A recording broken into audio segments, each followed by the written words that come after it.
با فرا رسیدن فصل بهار در تمام شهر و نواحی ولایت سوخت کارهای آبادانی و سازندگی به افتخار 35 سالگی استقلال دولتی اوج تازه گرفته برابر بنیاد انشاءات جشنی کوچه و خیابان و باغ‌های استراحتی و فراغتی سبز و خرم و گل و سبزپوش گردانیده می شود. در ناحیه ظفرآباد با این مقصد از طرف کارخانه دولتی خرید خواجگی منزلی و کمونالی معرکه نهالشنانی و گل و بوته‌های آرایشی و همیشه سبز با استفاده از باد و هوای مساعد انجام داده شده مرکزی ناحیه سبز و خرم و نظرربا می‌گردد، زیرا آبادانی و سازندگی پیشه مردم تاجیک محسوب یافته دائما سبز و گلفشان نگاه داشتن کوچه و خیابان در قلب ساکنان علالخصوص نورسان و جوانان حس خودشناسی و ذوق بلند میهن‌پرستی را بیدار می‌سازد. تا این مرحله از طرف کارخانه فرعی دولتی خواجگی منزلی و کمونالی ناحیه ظفرآباد در همجایگی با اهل جماعتچگی در کوچه و خیابان‌ها و نزد مؤسسه‌های ساحه‌های معارف و تندرستی، مقامات محلی، فرهنگ، ساختارهای قدرتی بیش از 700 بیخ درختان آرایشی و همیشه سبز، 1000 دانه گل صدبرگ، 10,000 لاله و زیاد از 30,000 گل‌های همیشه بهار شنانیده شده است. همه این اقدام با مقصد تطبیق دستور و سپارش‌های اساسگزار صلح و وحدت ملی پیشوای ملت پرزیدنت جمهوری تاجیکستان محترم امامعلی رحمان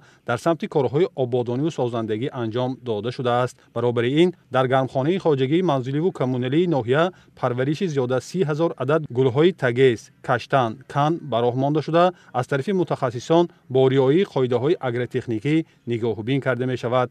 این تدبیر مهم امکان می‌دهد که طلبات ناحیه قانع گردانیده شده تمام فصل سال مرکزی ناحیه تازه و آباد نگاه داشته شود. همزمان پرورش نزدیک 1000 بیخ نیال‌های آرایشی و قلمچه گل صدبرگ در صحن خواجگی منزلی و کمونالی براه مانده شده در آینده در کوچه‌های ناحیه شنانیده می شود. کارهای آبادانی و سازندگی در تمام جماعت و دهات ناحیه با مرام ادامه داشته در این روند با مقصد فراغت شهروندان موضع‌های استراحتی نیز سبز و خرم نگاه داشته می شود. باغ فرهنگی فراغتی به نام صدرالدین عینی ناحیه که یکی از بهترین مکان سیر و گشت ساکنان به حساب می رود به خود قبای ایدانه داشته چمن گلزار و سبززار را می ماند.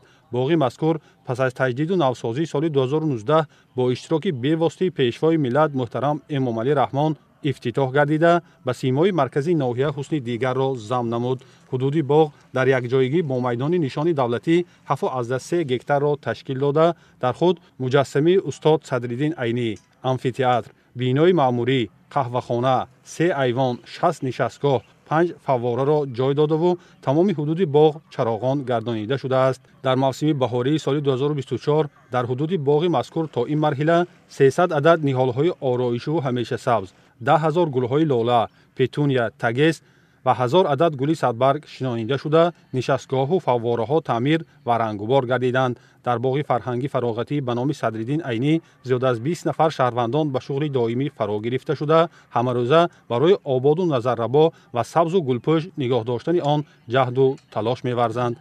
ما همه روزه باغ را آباد و زیبا کرده شدیم. برای مردم جای استراحت خوب فراهم آورده شد. برای موسم تابستان الکی تمام کارهای آبادانی را به انجام رساندیم.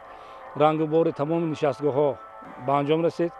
گل‌های موسمی چقدر دیده استودیت همه شنونده شد. گل‌های موسمی زیاده از 10,000 دانه گل‌های لاله، پتونیا، تگیس شنونده شد و 4 عدد گل‌های درخت‌های قیمت، 2 عدد مگنولیا آورده شنونده شد.